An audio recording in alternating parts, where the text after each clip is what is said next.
I've believed in Jesus basically my entire life. However, in the past 365 days, my faith has grown at such faster rates than my previous 18 years on Earth. Why is that? Well, it has to deal with 7 faith lessons I wish I would have known sooner, because if I did, I'd be so much further in my spiritual journey than I am now. So today, I hope I can help you, whether you need all of these or you know all 7 lessons I'm going over today and just need a reminder. I hope I can help connect you to the truth. Lesson number 1 is growth over time, not overnight. This is a lesson I don't think I could ever talk too much about, as it's a universal experience as a human to have the desire to become great at something overnight. We all think that if we try really hard at something for one day, then everything will click, and that goes for our faith as well. We all desire to have a super in-depth and deep relationship with Christ today, but frankly, although the truth may hurt, that isn't going to happen. I mean, take for example a relationship with a significant other. If you have one, did you develop complete trust, love, and sacrifice overnight? Probably not.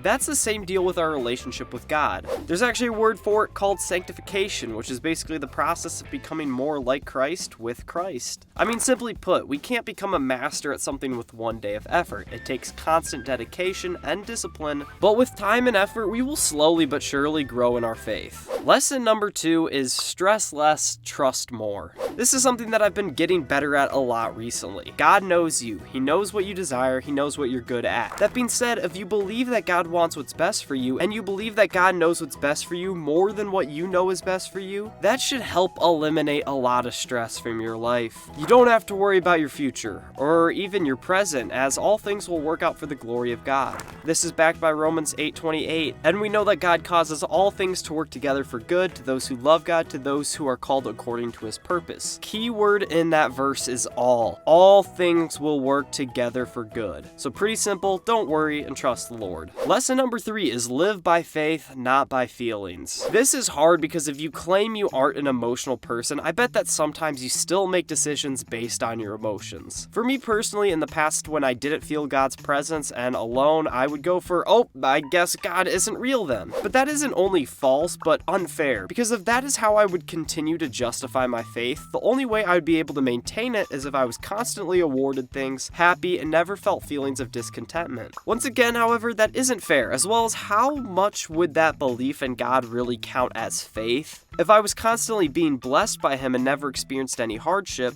at that point it wouldn't even be classified as faith, as you would never have to decide to follow Christ, it would just be natural. Also, we have to take into account that God tests his followers' faith to see if what they truly have is faith, or they only claim they have faith when it's convenient for them. Also, we live in a world of good and evil, where sometimes we are either tempted or experience hardships from evil. So overall, it is hard, and not just hard, but impossible to have faith when it's only beneficial to you, and although it may seem like you are alone or God doesn't exist or love you, that doesn't make it true because your feelings are heavily unreliable. Lesson number 4 is to get a Bible journal. This is actually the lesson that inspired this entire video. Getting into the Word has always been a bit of a struggle for me. I bet you can relate to that as well, at least in some capacity. From finding time to focusing on the reading in general, and all the way to the point of retaining that information to apply it to my life, or at least retaining it and remembering it as truth, was always a struggle. This was until I got a journal. Now for you, it doesn't mean you have to have an official journal. I mean, frankly, you could use an old school notebook that has some empty pages. But taking notes helps you hold yourself accountable for reading the Bible daily, being able to identify which each verse is saying and what it means for you and your life, as well as it gives you an easy source to refresh what you read in past days. If you want to copy what I do, I write what's happening in the story itself and then how it applies to my life. Again, that's just a rough outline of what I do. Get as creative as you would like. Again, this isn't magic, and you won't all of a sudden really want to read the Bible every second of the day,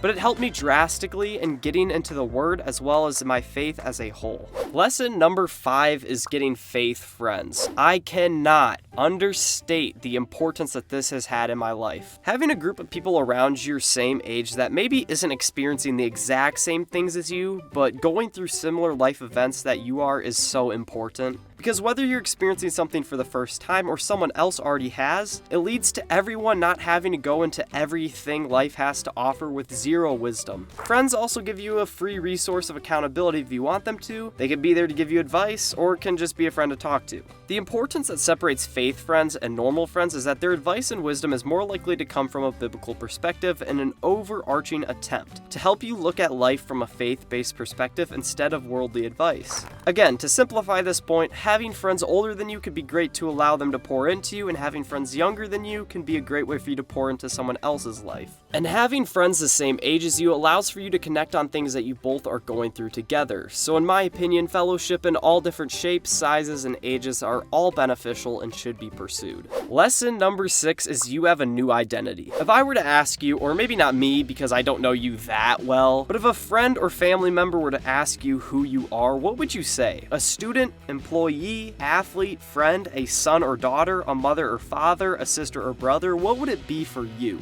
What do you identify your personal identity with the most? Personally, I used to identify myself with my achievements or my worst moments. Here's the thing, all of those labels are fine, but they shouldn't be what your identity is. Because if we make our identity, say, a student, then what happens when we fail a test? Well, we are a failure. Let's say, on the other hand, we get 100%, then we become engulfed in pride. Both situations are terrible. Then that begs the question of what should our identities be? I think it should be a follower of Christ. Because then when you fail at something, you aren't a failure, and when you succeed, you don't have to relish in that success. Now, of course, it isn't a bad thing to be a father or brother or student, but it is a bad thing to build our life on a foundation that is super unstable, unlike the foundation of building our lives on God's love. Now, for me, to be completely truthful, if somebody asked me who I am today, I probably wouldn't say I'm a follower of Jesus Christ. I would probably say I'm Jack Lewis, but again, that isn't the point. The point is to not build your worth on something that you shouldn't. And finally, lesson number 7 that I think everybody has dealt with at some point, prayer. And prayer can be messy. Again, I think this is something every Christian has dealt with, at least at one point in their life. You're new to faith and you hear someone else pray either over a group or just personally with you, and they call God, Lord, and Jesus in the same prayer, and you are just completely baffled. Not just that, but it almost seems like there's a secret biblical language that you need to speak in for your prayers to be heard. Let me tell you this, although yes, of course, we are not on the same level as God, and for that we should pray in humbleness and respect. It doesn't have to be perfect and can be messy. God knows where you are at in your journey. That being said, even making an attempt to pray goes a long way when you are brand new to faith. I mean, hey, just think about Christianity from a broader perspective. Are we perfect? Of course not, so why do our prayers have to be? Overall, I hope that you learned something from my experiences that you can take and start applying to your life. Check out another video of mine on your screen right now.